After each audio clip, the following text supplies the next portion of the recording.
Hello and welcome to the Bestseller Experiment, where we continue to discover what makes a bestseller and inspire you to start, finish and publish your book.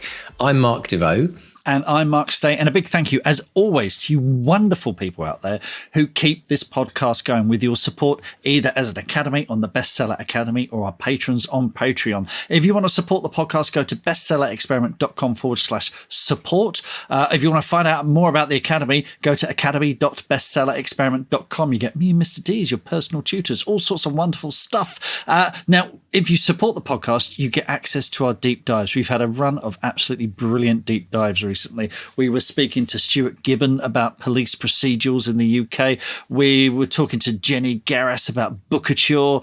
We've got some amazing stuff coming up as well. We've had ones on TikTok, on ADHD, on screenwriting, on forensics, all that good stuff. So go check it out.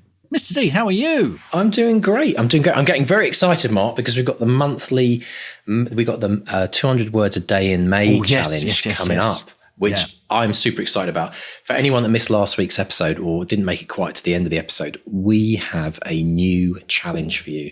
Can you write 200 words a day every day in May? And if you can, we're going to shout about your successes on this podcast. We're going to celebrate them. And it's very, very simple. All you do is you just pop along to academy.bestsellerexperiment, click on the 200 word challenge link and sign up. And this is one of these brilliant ideas that to win it, you just have to write 200 words a day. But if you want to write 50,000 words in a month, or 25,000 words, go for it. You go for it. And we're going to shout about that as well. But to win the challenge in May, you just have to write every day in May, a minimum of 200 words. So join in the fun. This is going to be the beginning of something I think very, very special, Mr. Stay.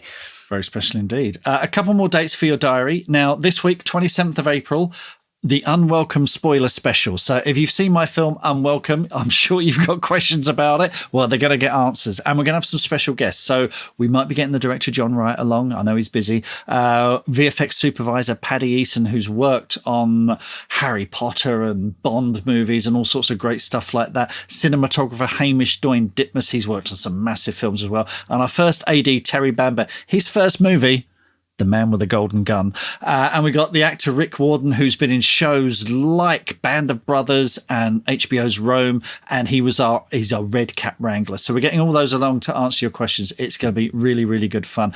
Another date for your diary is Unwelcome's coming on Blu-ray in Region A. So that's North America, South America, Japan, South Korea, not in the UK. I'm not sure we're getting a DVD or Blu-ray in the UK, but it's coming in on Blu-ray and DVD in the States and Region A, because Blu-rays are all locked to certain territories for rights reasons. Yeah, tell me about it.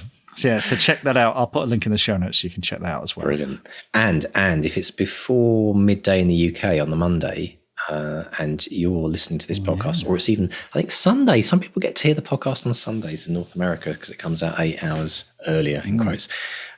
There's still a chance to pop along today on Monday to listen to an amazing presentation that Mark's going to give on what now, what next when you've written your book.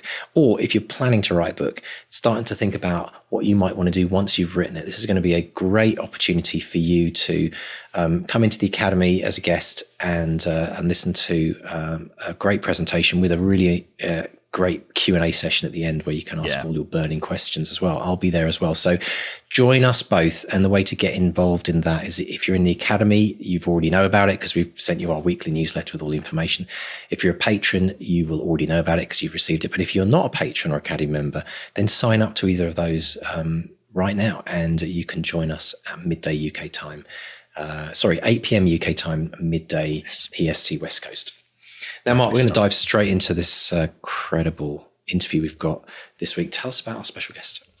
Amita Parikh was born and raised in Toronto, Canada, but she studied in London as well. And she did things like did the Royal Court Theatre's playwriting program, and she works in the tech industry as well. And The Circus Train is her first novel, and it's a wonderful novel. And the story of how it came about is just extraordinary. So we discuss creating mood boards for character, what she learned from creating characters for theatre, and why writers should not be victims. Brilliant. So let's listen to Mark chatting with the absolutely lovely Amita Parikh. Amita Parikh, welcome to the Bestseller Experiment. How are you today? I'm great, Mark. How are you? Thank you for having me. Very good indeed. It's great to speak to you. I'm very excited about your debut novel, The Circus Train, and it's got a hell of a story as to how it came to be published, and we'll talk about that in a moment. But please tell us about The Circus Train. Oh, wow.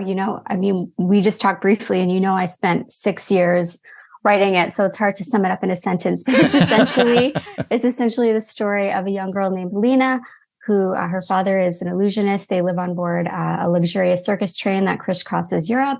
Lena is a wheelchair user, and she feels a bit out of place in this circus world, but then her life is turned upside down when she rescues a stowaway she finds on board one day. Perfect. Absolutely brilliant. And this is the thing that so many authors find so difficult is you can work for 6 years in a book, and all that work and blood, sweat and tears and toil just gets crammed into one tiny paragraph. Yep. Have you had to practice that very often? Has it taken you a while to get there? And it's taken a long time. I think some people think that it just comes to us naturally. Maybe it does for some writers. It did not come to me naturally at all. It was a lot of effort. Okay, well, let's talk about those 6 years to publication. How did you start with the Circus Train? Where did the idea come from?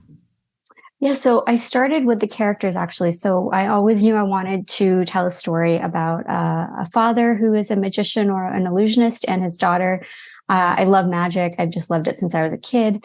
And so I wanted to explore the idea of what's real and what's not, both within a relationship, but also in the realm of magic. And so I had the characters, but I didn't know what time period. I didn't know they were going to live. I didn't know what they were going to do.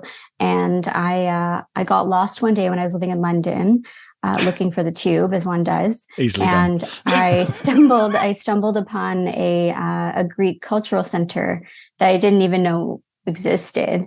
And so I went in and was asking them for directions, and I saw a notice for a lecture about Greece's involvement in the Second World War that they were having the following week. So I thought, well, that sounds really interesting. And I've just always loved history, just out of pure fun. I'm a huge history buff.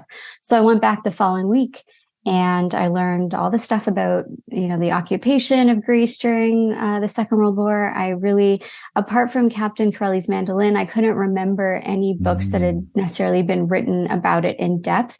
Actually, maybe Victoria Hyslop, I don't know how to pronounce her name. She might have written a bit about it, but I haven't read them. So I just thought, the war, we often, growing up in Canada, but then also having parents who grew up in England, like I would get sort of the Canadian and the British side of things, and to some extent the American, but it was a world war, right? And so there were so many things I didn't know. So I thought, okay, I'm going to explore Greece. They're going to live in Greece, and the tension is going to be that, the father, Theo, can't perform because of the war that's going on. So that's where it started. But as you know, it changed dramatically over the course of the 6 years.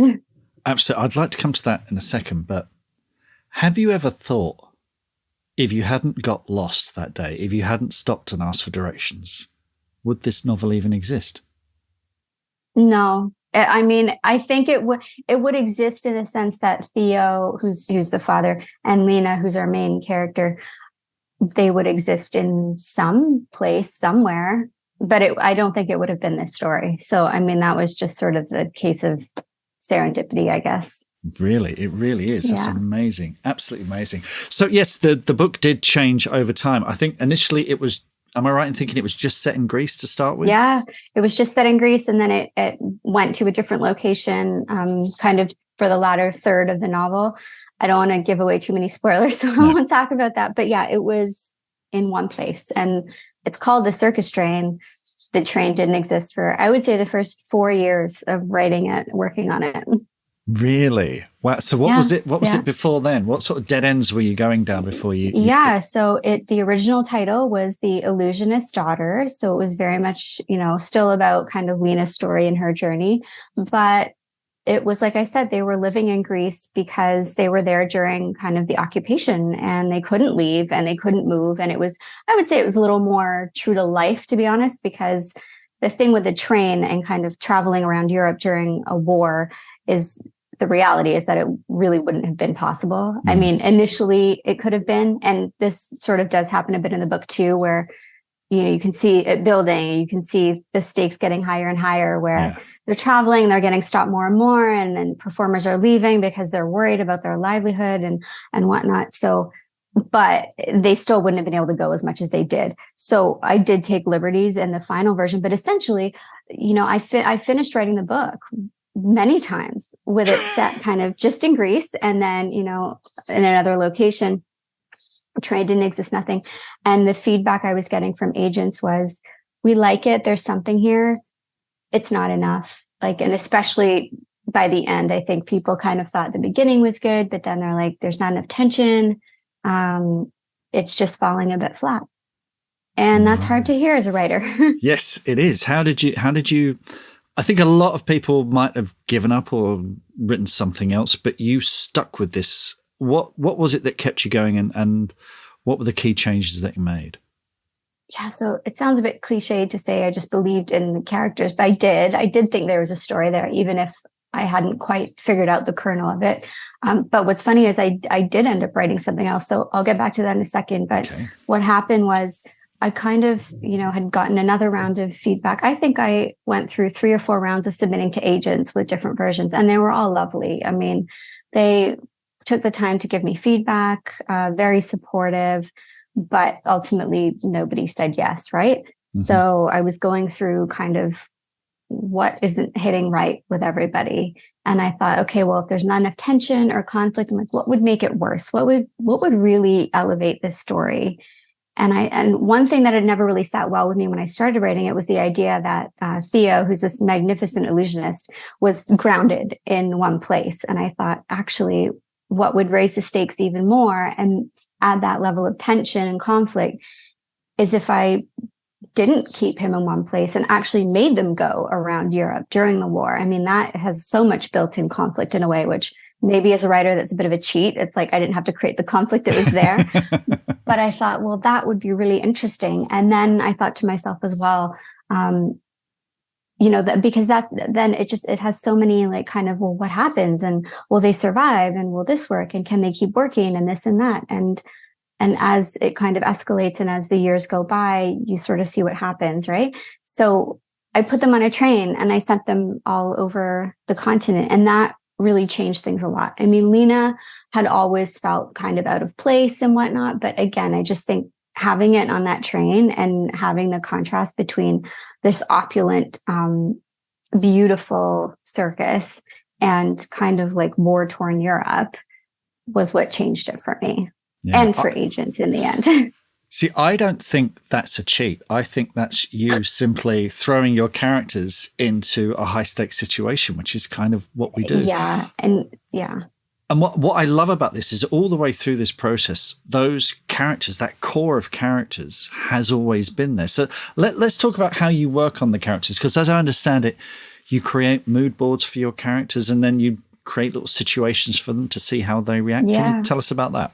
Yeah. So all characters are different. They're all unique in their own ways. And for me, what works for me is really putting them in situations and kind of thinking to myself, well, how would Theo react if this happened? And what would Lena's reaction be? What would she say? And this is actually something I learned so I've done a little bit of playwriting, and I don't know if you're familiar with the Royal Court Theatre in London.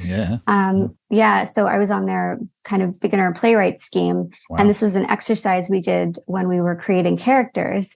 We kind of had to put them in all these different situations. And what was great was I remember our teacher putting us on the spot and saying, okay, well, what would so-and-so do if it was pouring rain outside? Some people will get a scowl on their face and think, oh, I'm not leaving, I'm not doing it. Whereas other people will embrace it and just say, they'll grab their umbrella and they'll go. And I think it's so telling. Another one that I love is if you saw an elderly person struggling with their groceries to cross the street, what would this character do? Right. Mm. And characters would do different things. Yeah. And so I would build out characters that way. And then I would create mood boards. I would use a program called Canva on my computer. I don't know if you've heard of it, but I just create a board and I would, put what kinds of clothes would they wear? What kinds of books are they reading at the time? What do they eat? Like all that. And then they would just become whole and real in my mind. And are you doing that before you're putting pen to paper, or are you doing this as you're writing and developing the story? It's a mix of both. So I definitely have an idea of what I want them to be like when I start, but then they surprise me and sometimes take on a life of their own. And you learn a little bit more about your characters as you write, or at least I do. I don't know if that's true for everybody, but yeah, it's a mix of both. You mentioned Lena previously, your main character, and she's a wheelchair user. What were the challenges in writing someone, because she has polio as well, which is what is essentially put her in the wheelchair. Am I right in thinking polio, you've studied that, or it's something that you know about? Tell us about that. Yeah, so a little bit. So my backstory, just briefly, is I studied science at university. So it was a pre-med program. I never wanted to be a doctor. It's funny, everybody always assumes I wanted to, but I just really enjoyed science. So we did a lot of chemistry and biology and things like that. And one of the courses I did was all about the history of medicine, and we touched on vaccine development. And so obviously one of the most prominent vaccines that was developed in recent history was the polio vaccine. And so we learned all about kind of the history of the disease, and, it mainly afflicted children and things. And that just kind of stayed in my mind. And I thought, oh, well, what if, again, it's about that contrast and that tension. When I was creating the circus, initially I thought, well, maybe Lena can be very studious, and she was, and she still is. But that to me wasn't really enough. And then I'd kind of delved into the recesses of my brain, and I thought, well, what if she actually couldn't move in the way that a lot of these circus performers move? And what if she feels out of place? What would that look like? And so because of the time period, again, I was like, okay, it wouldn't be out of reach for her to have had polio and, not had the ability to kind of walk. And so she ends up using a wheelchair. But there were a lot of challenges with that, right? And I think it's 2023 right now as we're recording this, and there's so many conversations happening about diversity and inclusion, and I think they're well overdue and very much needed. But there are also a lot of people and critics who'll say things like, well, if you haven't personally experienced something yourself, you shouldn't be writing about it. And I disagree with that. I think that as fiction writers, it's our job to do our research and to do the best that we possibly can, do our interviews. I worked with sensitivity readers and things. But at the end of the day, we're writing fiction. And if we only wrote things that we knew, well, A, it wouldn't be fiction. And B, that just kind of defeats the purpose of being an artist, I think, and that's a view that I hold very strongly to. I also think that there is no one character that exists in any body of work anywhere that is going to be representative of an entire population. Yes. So, there's definitely been people who have pushed back and said, this is wrong. You shouldn't have done this. You never used a wheelchair yourself. I completely acknowledge that. I haven't. I'll never know what it's like to live that life. I won't. But I think a lot of people miss the nuance. I have spent a lot of time volunteering pretty much my entire life, working with kids and adults with disabilities. So I have kind of experienced that world as an observer. But the other thing too is that, one bit of feedback that I get a lot is saying, well, her life would have been great if, I don't want to give away any spoilers or whatnot, but they're frustrated with the character as a whole. And I'm like, well, Lena had polio, which is very different to being born with a genetic disease. They're just different things, right? Yeah. And so what ends up, again, can't give away any spoilers, although I feel like I did just by saying that. What transpires in the novel with Lena was really very common for children with polio at the time. Yeah. It was just normal for that to happen. And so I think, again, people miss the nuance. They see one thing and they think, oh, well, this person did this, and why isn't it like this? And it's like, well, everyone's experience is different. And I think we need to celebrate all individual experiences. And lastly, what I will say is the time period. The language and the treatment of people with disabilities at the time was so different to what it is now. And it's improved so much for the better. But, I also felt I can't bring 20, modern day thinking into 1930s, 1940s Europe. It doesn't work for me. So. No, absolutely. I completely agree. I want to talk about, because I understand you're very sporty. Yeah. And I've heard you say somewhere that the best training that you had for writing was sport. Can you tell us about that? Yeah, so I love sports. I actually love sports more than writing, which is funny to admit. Everyone's always surprised when they hear that, especially because they're like, oh, but they're so different. You're writing, you're just sitting in one place. And then sports, you're kind of running around all over the place. But yeah, no, we just grew up, me, my brothers and I, our parents were really into sports and athletics. So they put us in everything. We skated, we skied. My brothers played hockey, and I skated competitive, like I skated competitively for a number of years, maybe like 14 or 15 years. Wow. Didn't go to a national level or anything, but like I was part of teams and things and competed and would go around and whatnot. And then I also ran a lot, and I still run, and I love it. And I've been running since I think I joined the school athletics team when I was maybe 9 or 10. And then I just really never stopped. And, I went to like provincial kind of like state area championships. I run half marathons, 10Ks, things like that. It's just a lot of fun for me. And I love watching sports. I love it. It's so much fun. And I think it is probably some of the best training for writing a book you can ever get, because you have to be so dedicated and so consistent. And often things don't go your way. Right. It's like, especially with with any kind of sporting performance, it's like you'll see a Wimbledon final and you'll only see that final. You'll just see that match. You won't see the hours and hours and hours of practice that led up to it. Right. And so you sort of see, like an end result. Yeah. But it's kind of like that consistent everyday, day after day, kind of like not quitting. That's what led to that. And that's sort of how I approached writing. Not that my book is the equivalent of like winning a Wimbledon final. I mean, I wish it was, but we're not there yet. We'll see.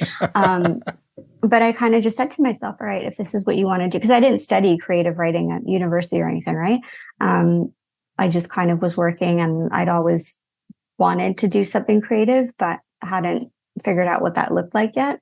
And I thought to myself, when I landed on wanting to do a novel, I just said, all right, well, this is going to be a very difficult task, but if you want to do it, you just got to chip away at it step by step. And every writer's different. There's no one way to do it. Some people will sit down and they'll have a whole draft in a month. That didn't happen to me, right? And you know that. But I just did it every day. I wasn't in a position where I could go back to school full time. I wasn't in a position to quit my job, which is most writers, I think, can't. And so I just said, all right, if you have 25 minutes during your lunch break, that's when you're going to write. If you have 20 minutes before work, that's when you're going to write. And you're going to do it every day. And you come home from work, instead of watching TV, you're going to write, and it'll be 500 words. Yeah. But then you're 500 words closer to the next, chapter. And that's really what kept it going, was just that consistency, where I thought, I've done this before in sport. I can do it with a book. Yeah. Fantastic. Absolutely fantastic. And when you're not moving about, I understand you're a fan of meditation as well. So I love meditating. Tell us about that and how that's affected your writing as well. Yeah, I don't know if this is I don't know how this is gonna come across, because meditation has its fans, it has its critics and whatnot. I think it's really difficult for people to do, because essentially you're not doing anything, right? The whole point, I think, of meditation is kind of sit and quiet your mind. And we live in a world where everybody is so on, and we're always, looking at things and replying to things and getting notifications, that it's really difficult to kind of just sit down and close your eyes, I think, or at least it was for me initially when I started. But, I have always been into yoga and things like that. My mom is a part-time yoga instructor as well, and she's into kind of like, breath work and meditation too. So I learned a lot from her. But essentially, I kind of I read so much about the benefits of it. I thought, I'd be a fool to not try it. It's free. I can do it anywhere I want. And there was a lot going on. This was about 7 or 8 years ago when I started. There's a lot going on. Really busy with work. I was working on this book, and I was in the middle of like a transatlantic move. There was just so much stuff. And I thought, I need a way to kind of manage this better. And so I started. And again, it was kind of like writing a novel. It was not easy. It wasn't easy. And I think sometimes people give up too soon because things are hard. But if you just get past that kind of beginner, like hiccup step, it ends up being really rewarding. So now I meditate a lot, and I started out using an app like everybody does, right? I think I used Headspace or something at the time. Right. I needed the guided meditations. I needed music, but now I don't need any of that. Like I'll just sit in silence, and it's actually very comfortable, and I can really feel myself like, being calm. And it's actually just part of my life now in the sense that it just helps me stay very grounded. And writing is a roller coaster. I mean, like you can just you've probably heard this. I mean, you can fall into the trap of comparing yourself to everybody else, and you reach one goal and then you think, well, what's next? And well, okay, well, it was a bestseller here, but it wasn't there. And I didn't make this list. And you can just go in circles. And I promised myself that I would do my best to not do that. And I think for the most part, I've kept that promise, but largely because I've made the effort to make sure I just keep my head on straight, I guess, Very good. Very good. I've also heard some advice that you've given writers, which is don't be a victim. Yeah. Yeah. Yeah. Okay. Yeah. I think I will hear this as well. And it's hard not to take things personally. Yeah. Getting the rejections is hard. I went through it. I think I went through it more than most people do, to be honest.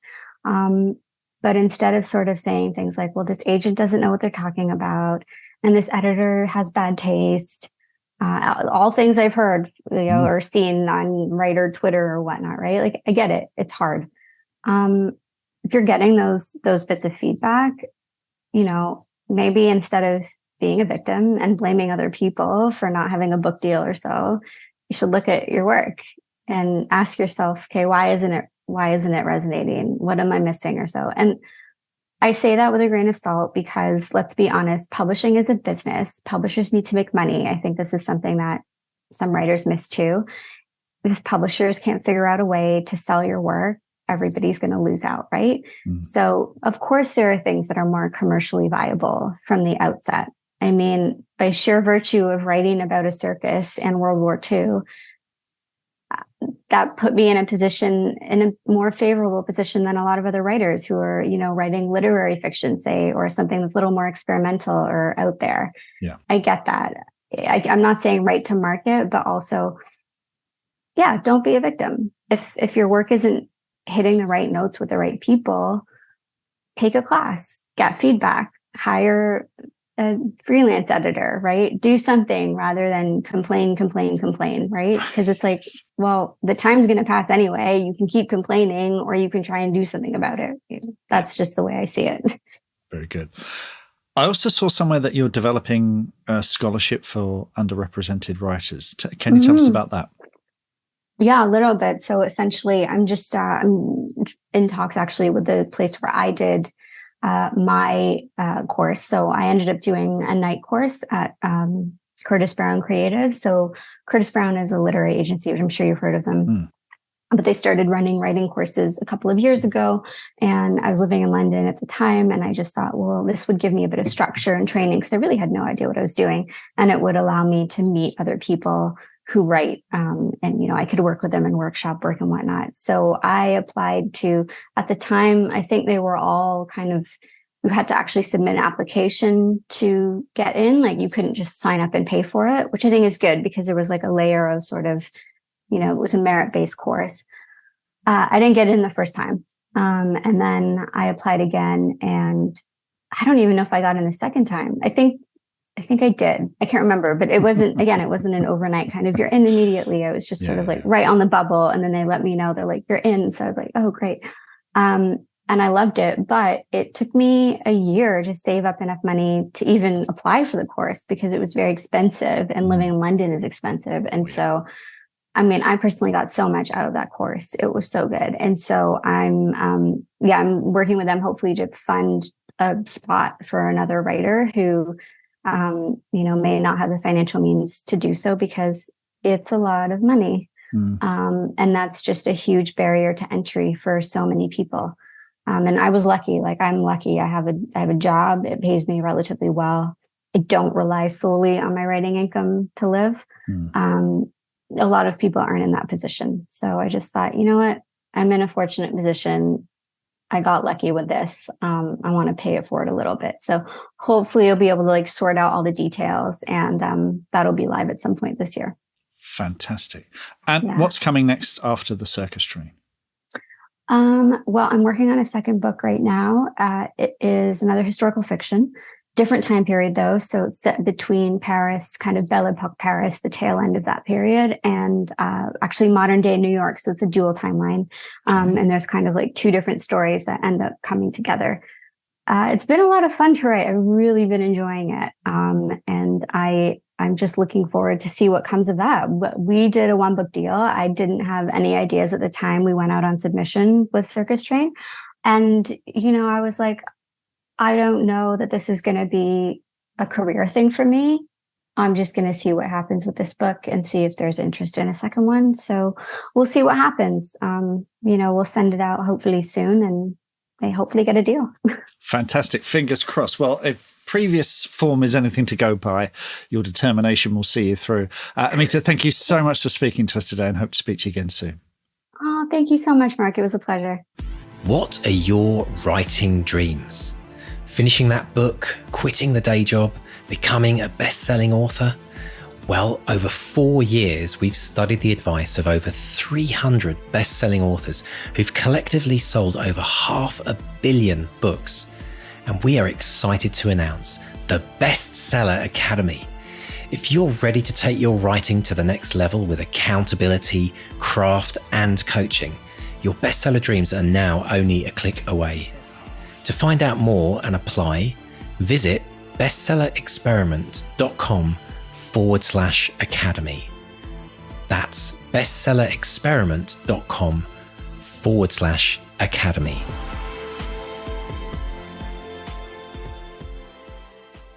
I love the story, Mark, about getting lost in London.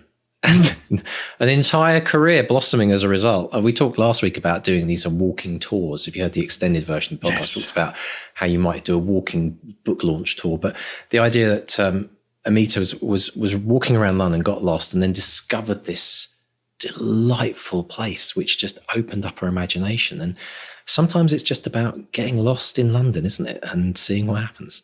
Well, it's about having that story radar on. Wherever you go, you're kind of bing, bing, bing, bing, bing, bing. You're always looking for characters, for situations, for places, for smells.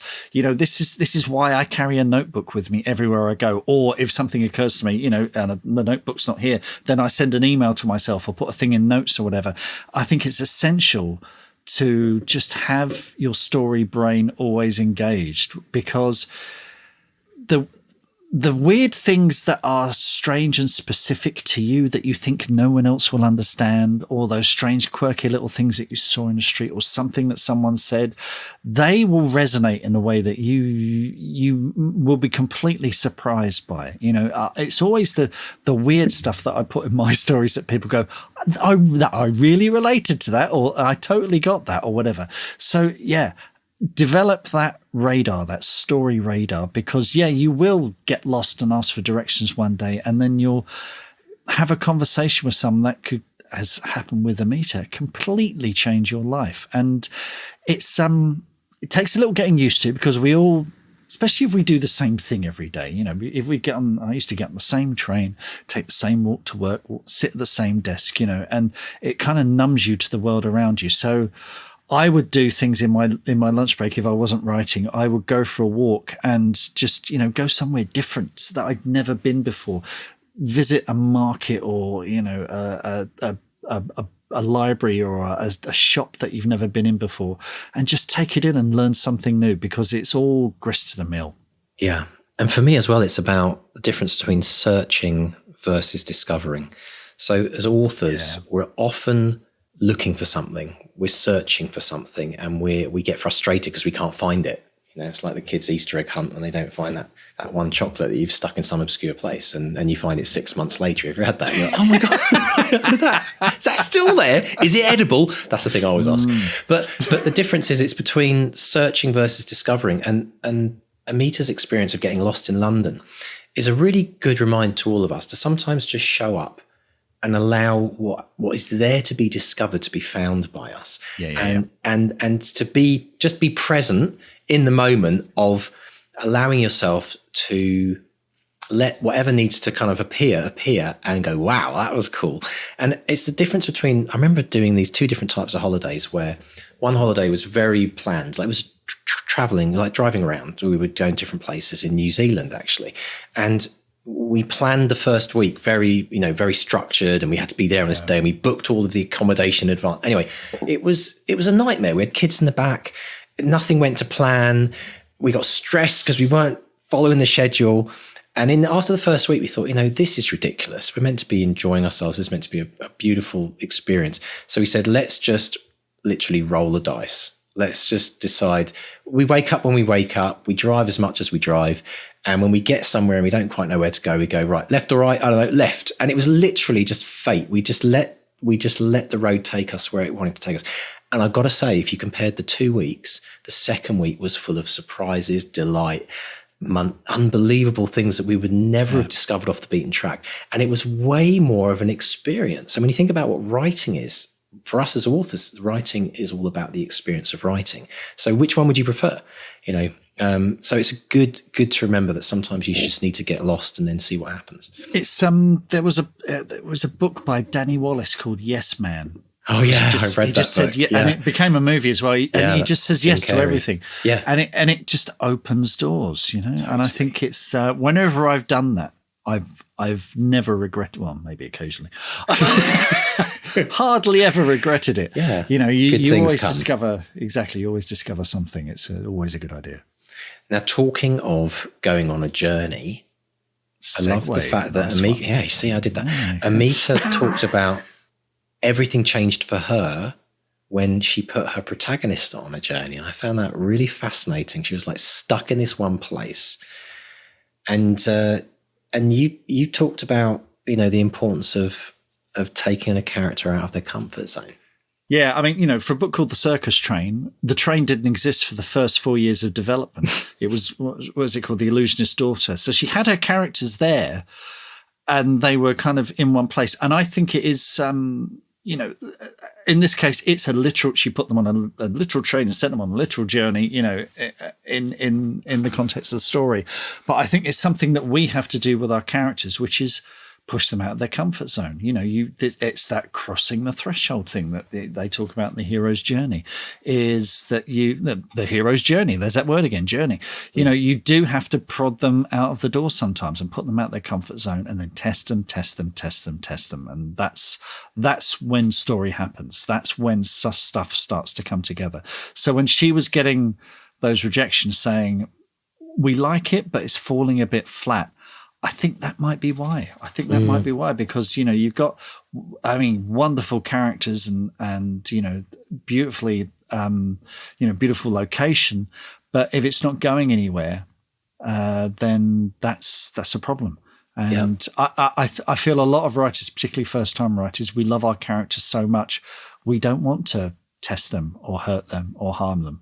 But we readers, we love that. That's what we want. Absolutely.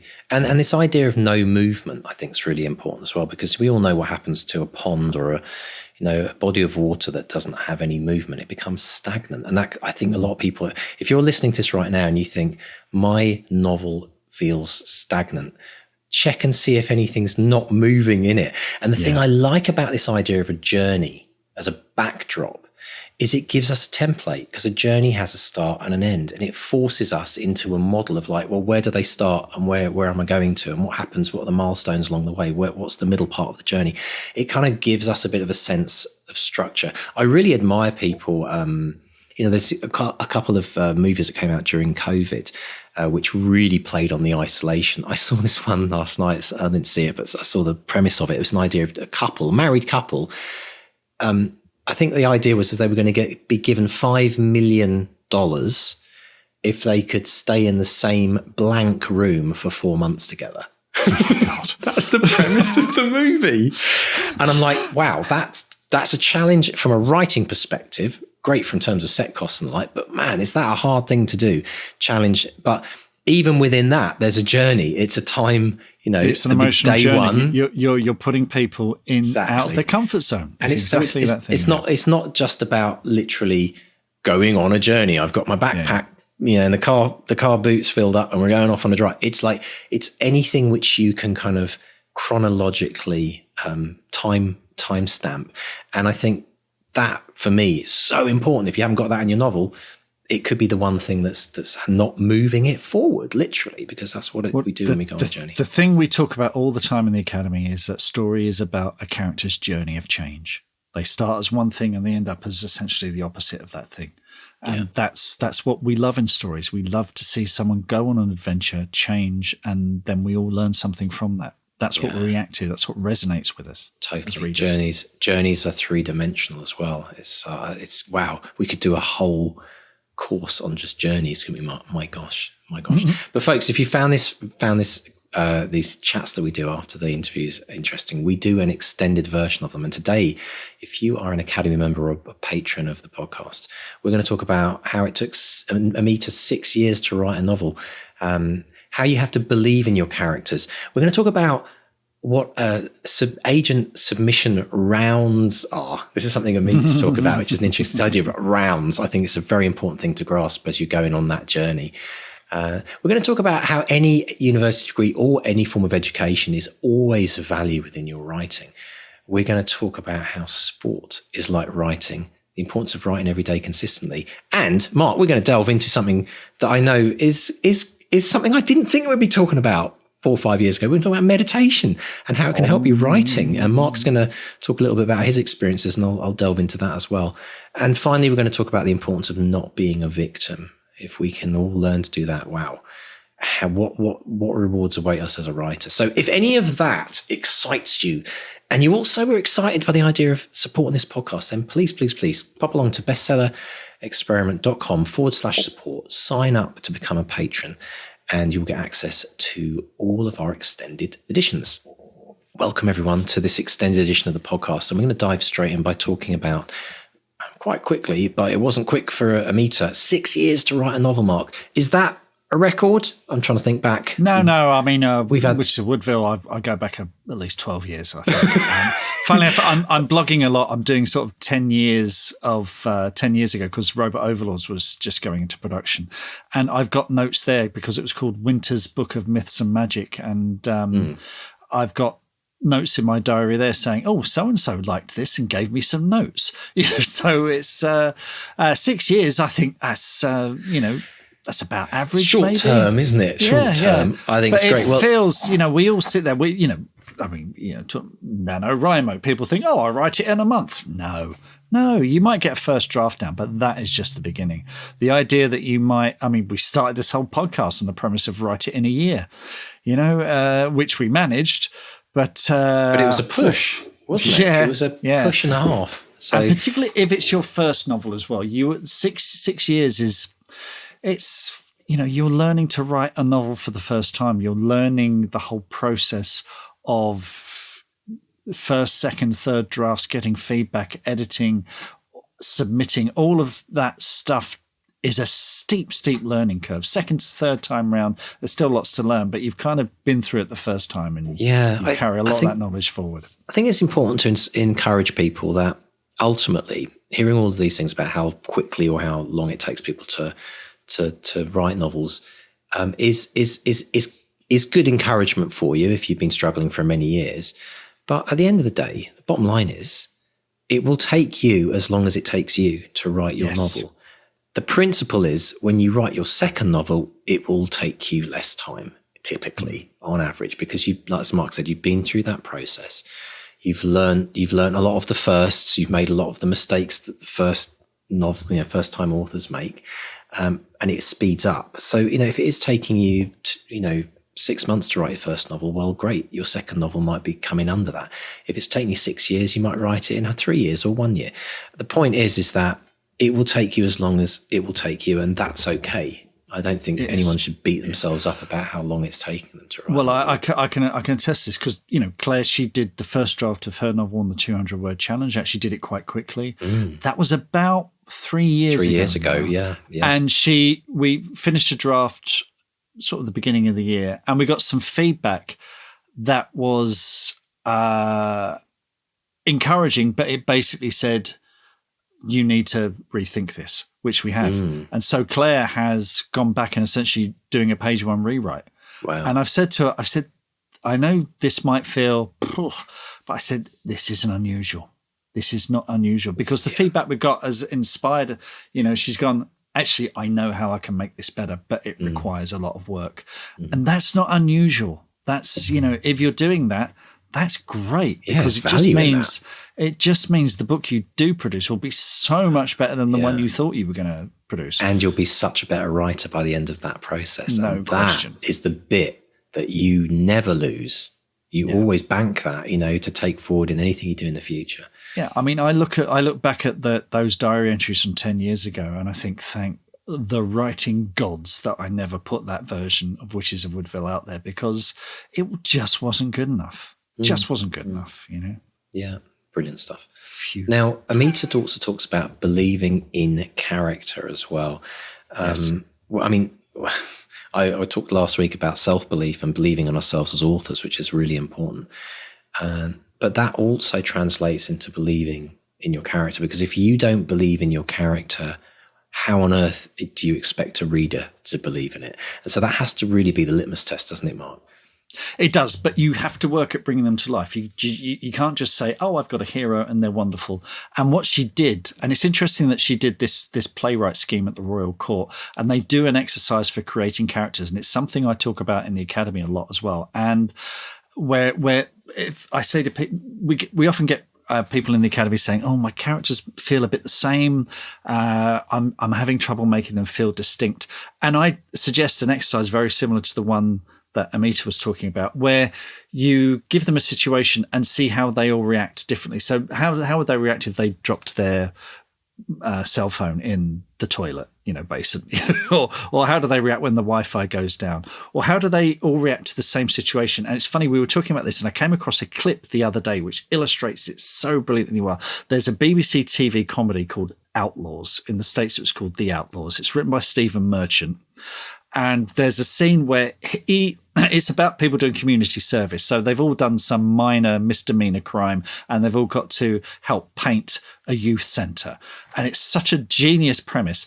And it starts with Stephen Merchant coming in and saying hello to everyone. And the woman running it has a register, and they've all got to say here. She reads out their name and they say here, and they all respond in completely different ways. One of them is flippant. One of them does. Yeah, I'll put a link in the show notes because it's on YouTube and you can all check it out. And within 2 minutes, 20 seconds, you meet all these characters for the first time and you know exactly who they are.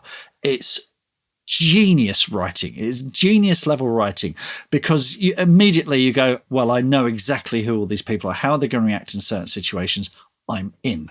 So, something like that it will help bring your characters to life. Just do a little side test where you go, okay, how are they going to react when this happens, that happens? And also, Amita talked about mood boards. And I've used those as well. I do Pinterest boards for things. I've certainly done them for the End of Magic and Witches of Woodville. They're private boards. No one else gets to see them. But, things like clothes, books, food, all of these things that make up their world, that little bits of texture that help bring these characters to life. I do those as well. And that makes a huge, huge difference. So, you start building them together and then you believe in them. All this stuff doesn't have to go into the book. It's just there in your head. You have a visual of them. You know how they dress, how they react in situations, and then you can sort of get them to work in the story. Brilliant stuff. One thing Amita said that I found fascinating was that she took a university degree in science, and then she said, not that I wanted to become a doctor or do anything in science. I just really loved it. And lo and behold, what does she do when she's writing her book? But she draws on all of the knowledge that she's learned. And I just thought to myself, isn't that fascinating? Because so much of the time we always think of something being a means to an end. And it got me thinking about not just, the value of studying something in depth, right? Whether it's a university degree or just, something that you're interested in the novel that you're writing, but also how no learning is ever wasted when you're profession or your hobby or your aspiration is to write, because you'll draw from everything that you learn in your life, whether it's personal experiences or things that you study. And I thought to myself, wow, how brilliant is that you can go into anything as a writer and know that you're going to come out with something that will be of value to you in creating a more fulfilling writing journey. I think it's just such a great reminder to us all. I think the last thing you want to be is the sort of writer who writes about writers. You know, the sort of thing, you know, and it tends to be that, you know, literary novels, air quotes around it.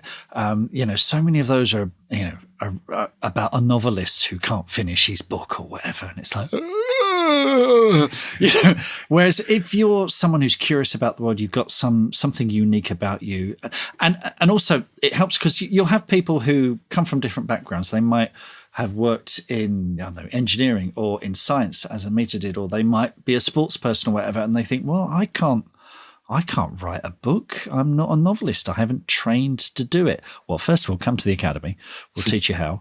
But also, absolutely that qualifies, because you're a human being with a story to tell.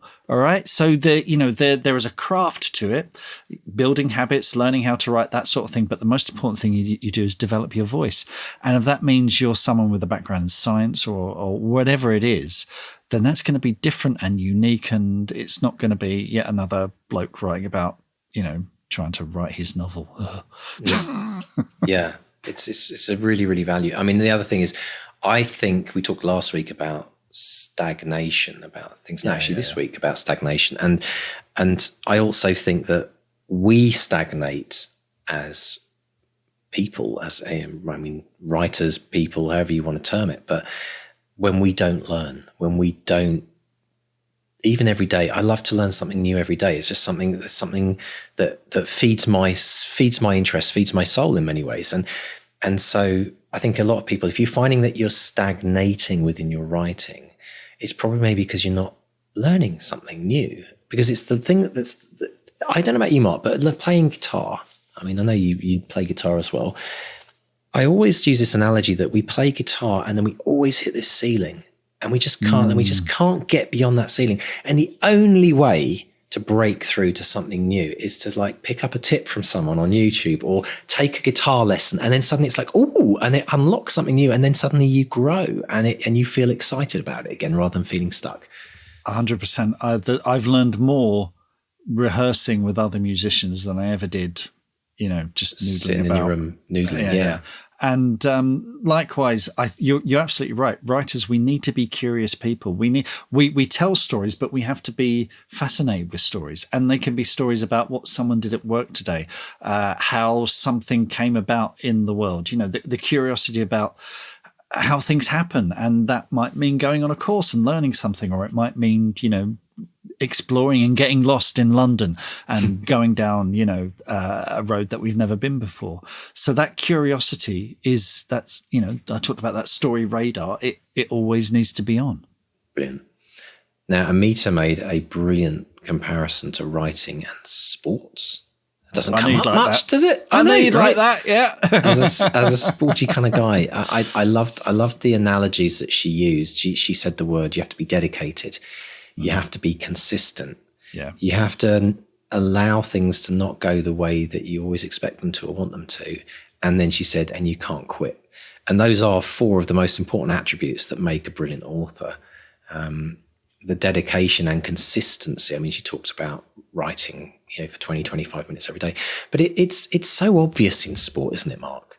I jumped on the exercise bike the other day, which I hadn't done for a few weeks. I think I mentioned this before on the podcast. My thing is I watch the football, watch the footy, the soccer, and I cycle with my team as they're running up the pitch. And I'm like, you know, I get a bit carried away, but man, I get a great workout. And instead of sitting like a sloth on the sofa, you know, eating chocolates or eggs or whatever, I'm exercising and I feel great, even if Liverpool suck and lose. And I still feel good coming off the bike.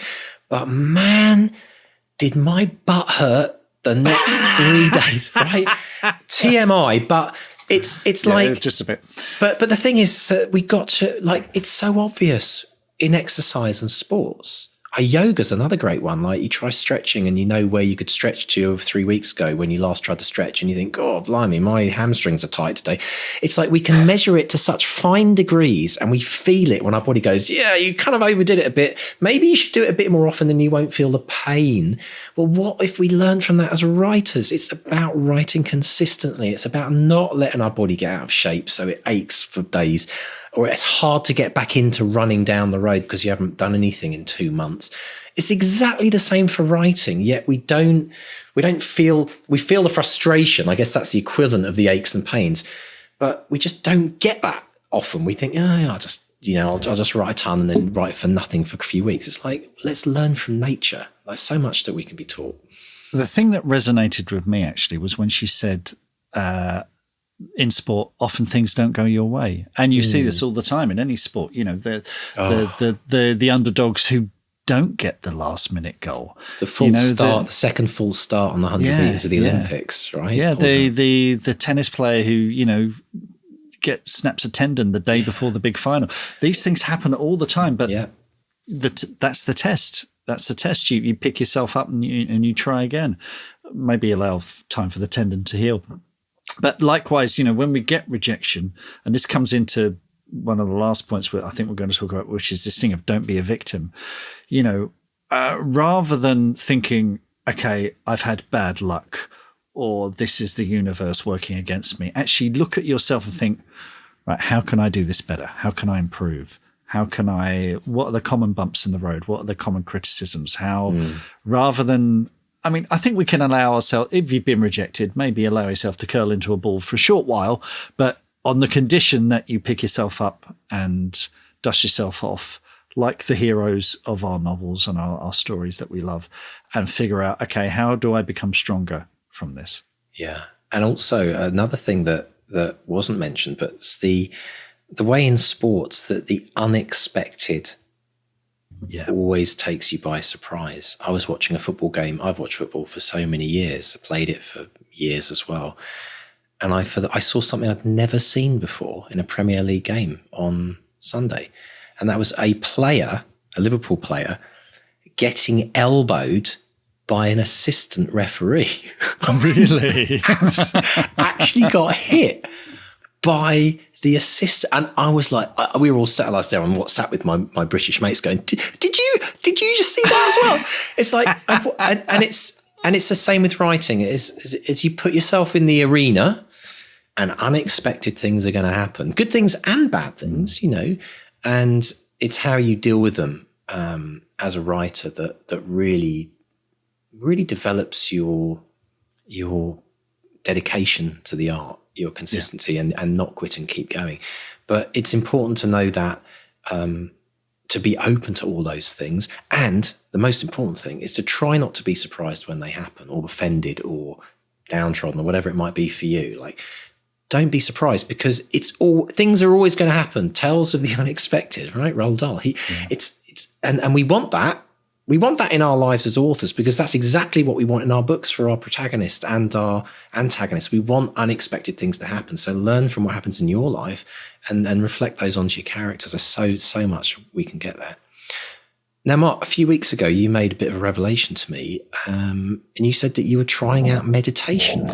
Well, it was after speaking to Amita. Wanted to ask. Interview. The first thing I heard when she said, because we do often record.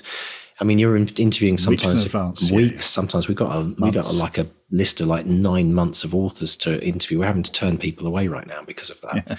It's a great problem to have. But I was wondering, it came from that discussion that she had, how have you been finding it? Because it's something that I know that you'd never really tried before, and you're always a bit resistant to it.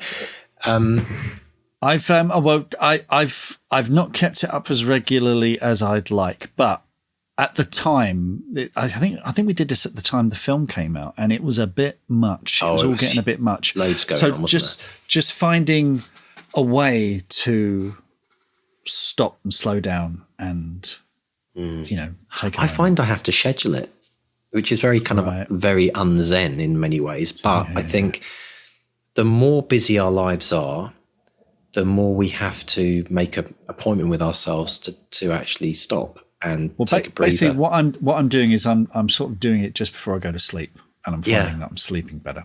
Yeah, and you probably just drift straight into sleep. Yeah, and again, Amita said it's difficult to do, and this is the irony. They always say the simplest things, in quotes, are the hardest to master, and so I actually teach this with my coaching, Mark. Within, there's things that I struggled with meditation, was these kind of ideas that you have to sit cross-legged with your back in an upright, and I'm like, no, that feels really uncomfortable, and I don't want to struggle with like aches, and like my knees won't do that anyway. So taking it right back to its real basics, I want to say to people, if all you do is stop for one breath in and one breath out, that's meditation. It's a form of meditation. It's a way of just connecting. And even that one breath can just in that moment can take you from the stress, hassle, the overwhelm that you're feeling. It can just reconnect you with a sense of, it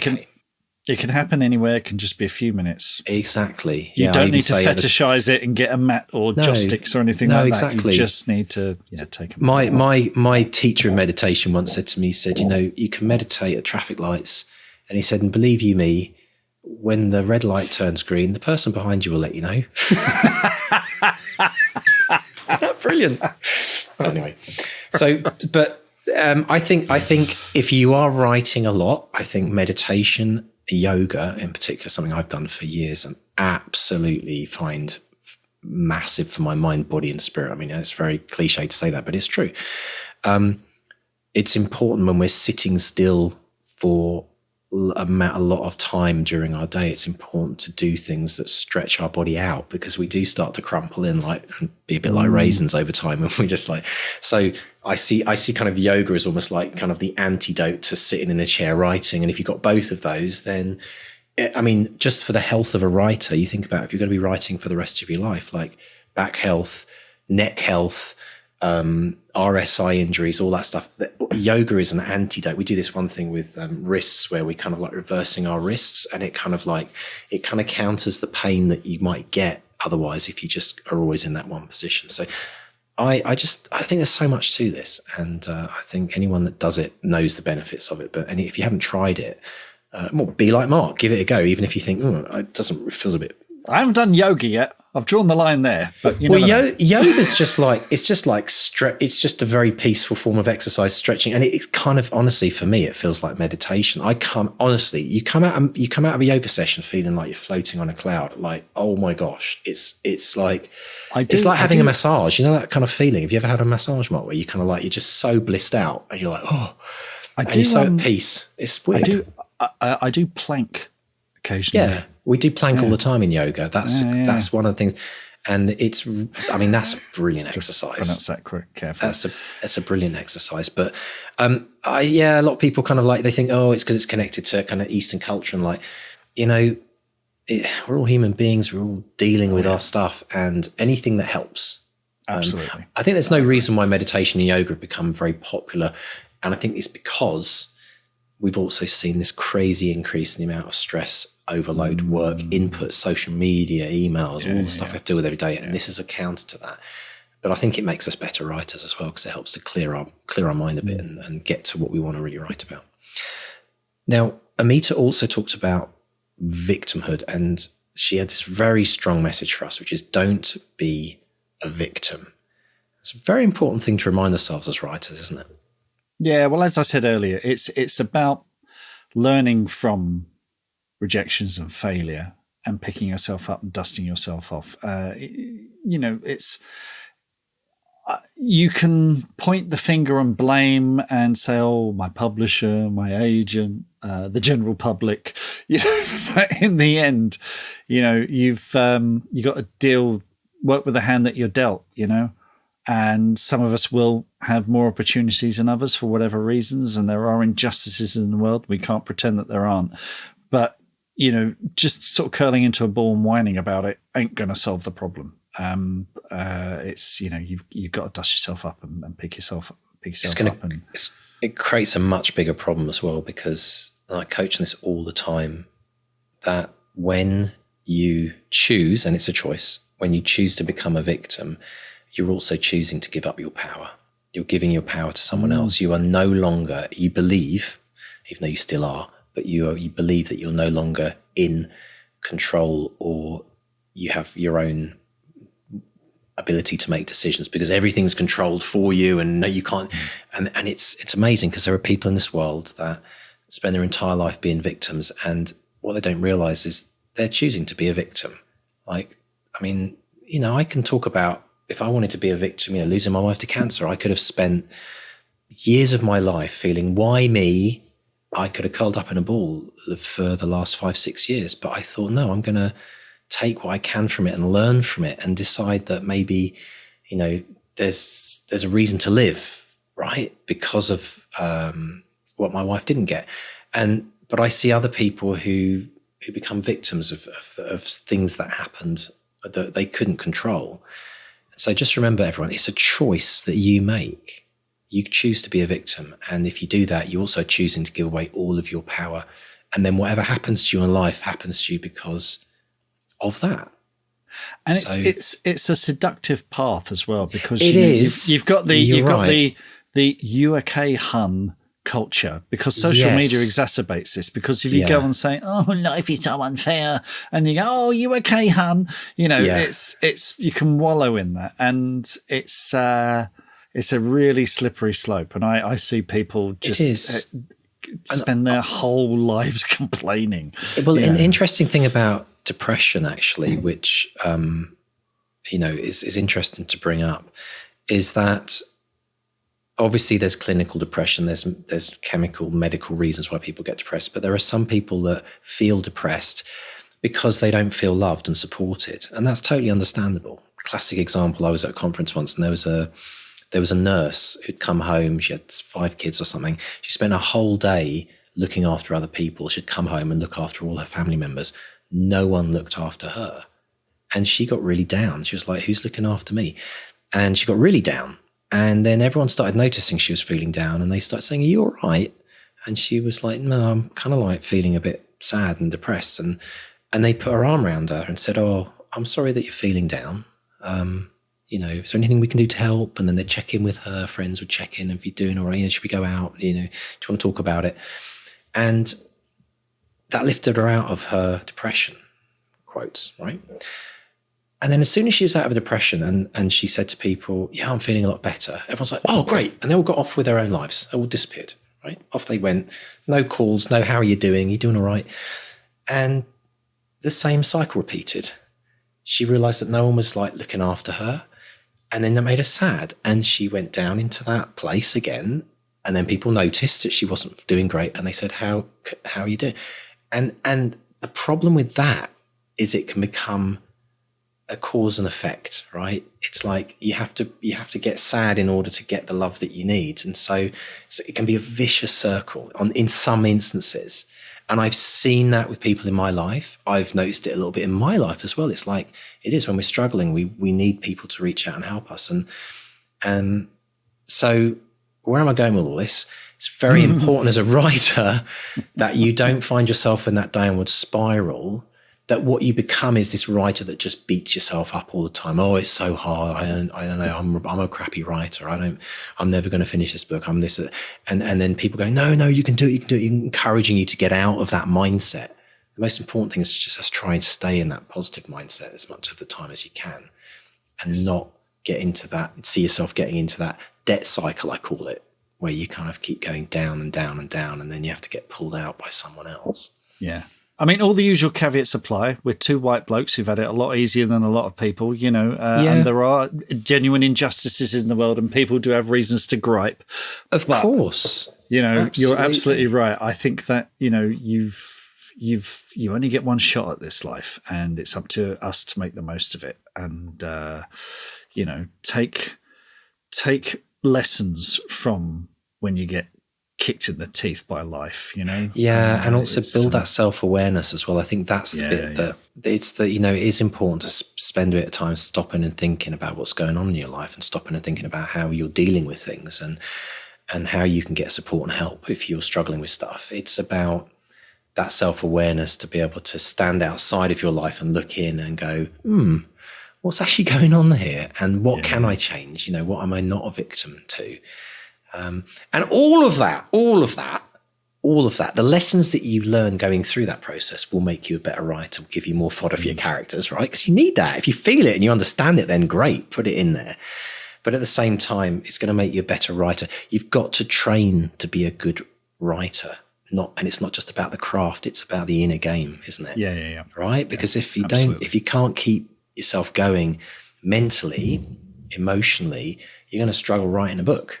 The book will help 100%. You through that journey, but this is about training you to be the best writer you can be for the rest of your life. And all of this is part of that kind of university degree of life in some ways. It's like all of it is part of that, and we can't ignore one area. So brilliant. But thank you so much, folks, for being with us on this extended, very deep at the end there, Mark, wasn't it? All good stuff though, right? That's what it's all about. Yeah. So, Mr. Stay, a quick reminder for everyone about the 200 words a day in May. There's time to sign up along to academy.bestsellerexperiment.com if you would like to try and win May, which means writing every day in May, minimum 200 words, or 25,000, 30,000, whatever you might want to do, 100,000. I'm sure there's someone out there that will want to do that. But join it by coming along, and then we'll be documenting how everyone's getting on during May on this podcast. And Mr. Stay, how can people find us on social media and the like? Social media, come and find us at bestsellerexperiment.com. That's our website. You can contact us there. On Facebook, we're Bestseller Experiment. Twitter and Instagram, we are at BestsellerXP. Come and say hi. And if you've enjoyed the podcast, been inspired by our guests, including Amita and all our amazing guests, subscribe, give us a rating, give us a review wherever you get your podcast, because all that stuff helps the algorithms and makes us more visible and helps us help more writers. And thank you to all our podcast team, to Dave, to JD and Lisa, who will make this show stay on the road every week. And thanks to you for listening. And we look forward to chatting again with you next week. So it's a goodbye from Mark 1. And a goodbye from Mark 2. Goodbye. Goodbye.